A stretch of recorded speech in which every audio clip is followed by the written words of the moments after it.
After the balance sheet, we are going to look at the cash flow statement. Broadly, there are two kinds of financial statements. One are stock statements and the other are flow statements. Stock statements are like pictures of the firm at a particular point in time. A balance sheet is a stock statement. A balance sheet is, for example, on 31st December 2004, a firm would produce a balance sheet. That balance sheet would tell you on December 31st, 2004, what the assets of the firm were, who were the owners, etc. So it would be like a picture of the firm on that date. A flow statement, on the other hand, is a measure of what has happened to the firm over a period of time. For example, a cash flow statement. A cash flow statement, for example, would measure what happened to the firm from 1st January 2004 to 31st December 2004.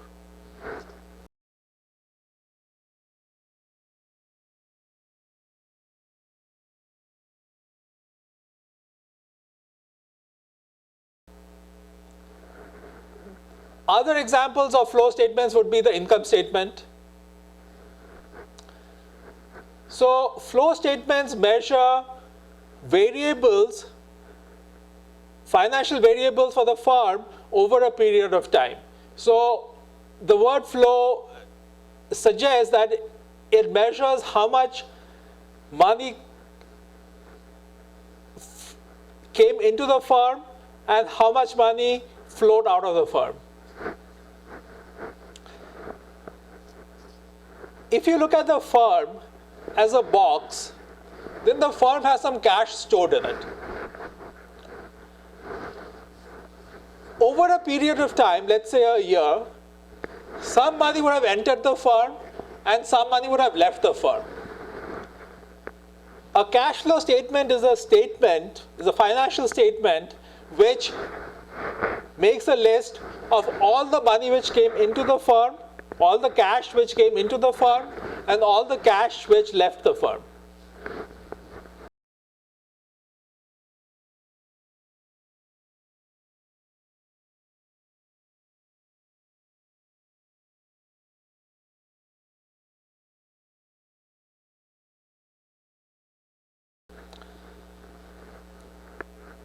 A cash flow statement, the cash which came into a firm and which left the firm are divided into three broad categories.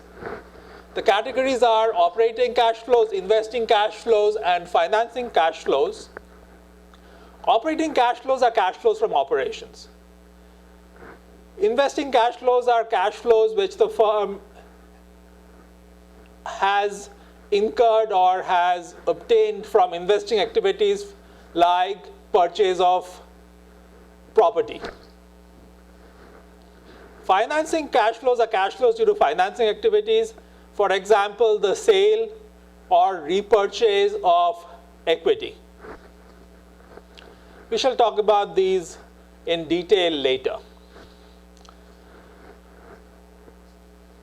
Now, we come to the second concept, and the second concept is for flow statements. And you think about the cash flow statement. So there's money coming into the firm and there's money leaving the firm. And there is some money which was there at the beginning of the year. So the second concept is the amount of cash which came in minus the amount of cash which left equals the change in cash.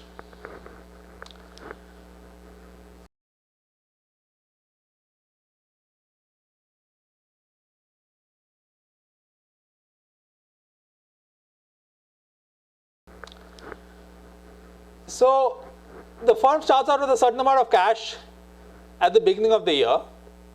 A certain amount of cash comes in, and a certain amount of cash leaves the firm. The difference between the cash which came in and the cash which left the firm will give you the change in cash of the firm. For example, let's say the firm started on Jan 1, let's say it started with $100 cash.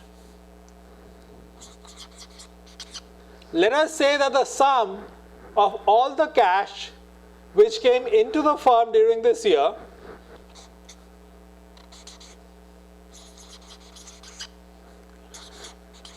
was, let's say, $300.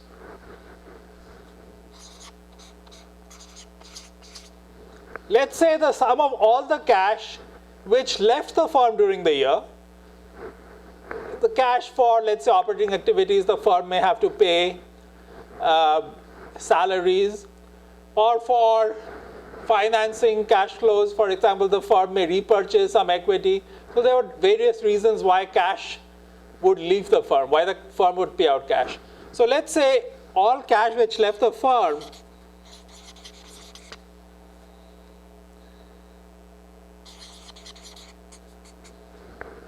let's say that was $250.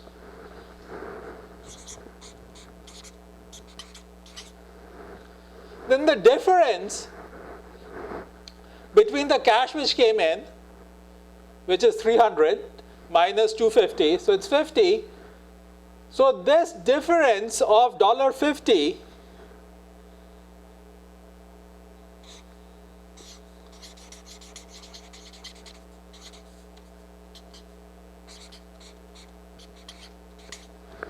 this $50 must equal the change in the cash holding of the firm. So at the end of the year,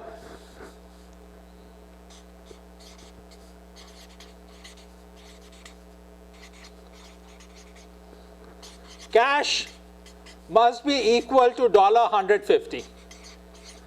Start with 100. Amount of cash which came in, 300. Amount of cash which left, 250. So the net increase in cash is 50. So the beginning cash was 100, and now you are up to 150. So the net of the cash flow statement gives you the change in cash from over the period of time for which the financial statement has been prepared. And that concept can be easily understood by looking at this picture here. Think of a firm, it has a certain amount of cash in it, a certain amount of cash comes in, some cash leaves, so the change in cash must equal the amount of cash which entered minus the amount of cash which left.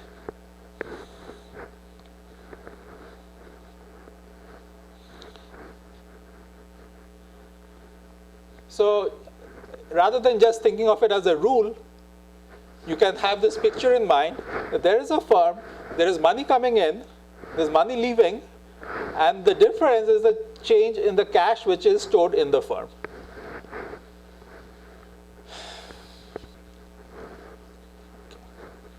Okay, so next we are going to move on to some accounting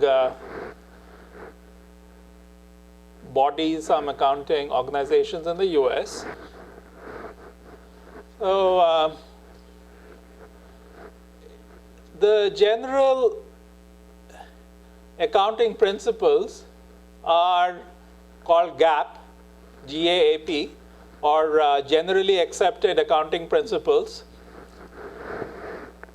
In the US, GAAP is developed by FASB, which stands for Financial Accounting Standards Board.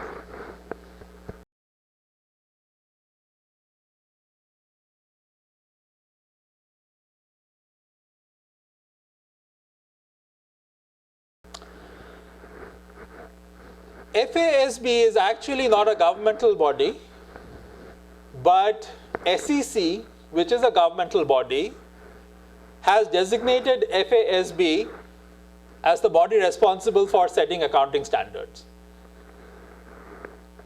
SEC is Securities and Exchange Commission, and that is a government body which, among other things, regulates markets.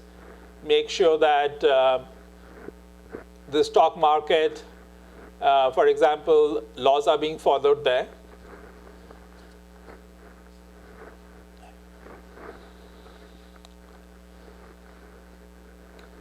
Now, GAAP is based on some principles and ideas.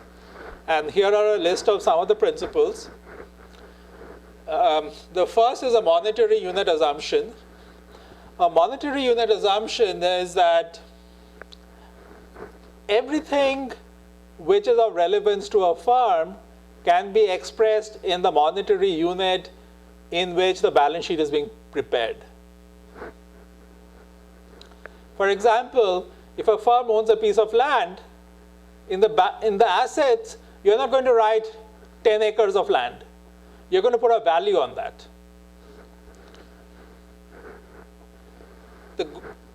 The second assumption is the going concern assumption. The going concern assumption is that the firm is going to be alive for an indefinite period of time. It's going to be there in the foreseeable future. The economic entity assumption is that the firm is an economic entity. It is not an extension of, let's say, the founder's personal assets. It is distinct from its management. It is distinct from its suppliers or its buyers.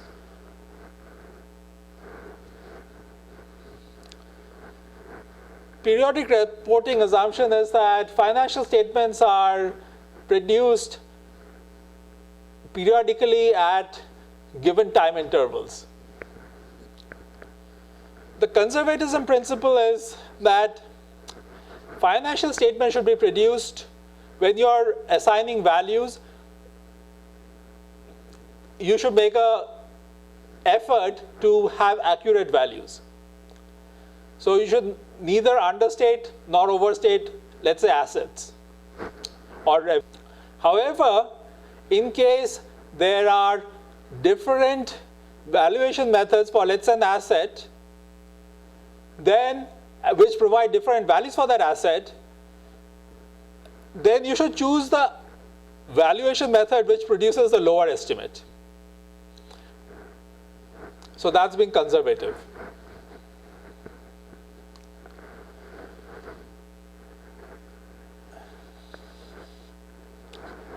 The revenue recognition principle is that revenue should be recognized when it is either realized or realizable, and when it is earned.